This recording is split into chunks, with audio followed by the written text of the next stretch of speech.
مهما كنت مسيطر هافضل راكبك. يا مساء الفل. قمة جديدة بين الأهلي والزمالك انتهت بفوز الأهلي 2-1. الماتش ما كانش بس أهداف، التفاصيل في التكتيكات اللي حسمت الموضوع. الزمالك بدأ بقوة وضغط عالي وخد ركلة جزاء في الدقيقة 32 جاب منها الجون الأول. واتعادت ليه؟ اتعادت علشان في لعيبة أهلي دخلت والزمالك دخلت قبل التسجيل. نيجي بقى بعد الجون ايه اللي حصل؟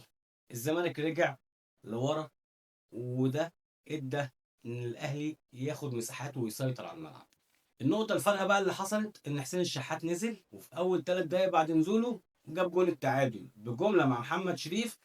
حصلت من 18 تمريره، بعدها بدقيقتين ضربه الجزاء تريزيجيه دخل حطها صح بدون اي فزلكه وقرننه. هنا بقى نيجي للخلاصه في ايه؟ ان الاهلي كسب بفضل المرونه التكتيكيه اللي حصلت في التغييرات من عماد النحاس. الزمالك خسر عشان رجع بدري واعتمد ان هو يدافع.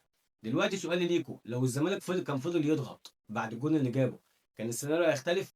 الناس اللي بتتكلم وبتقول لك واصلي وانتوا فين وانتوا عملتوا ايه وانتوا كنتوا وانتوا، معلش اشوفكم في الدور التاني. مهما كنت مسيطر هفضل راكبك.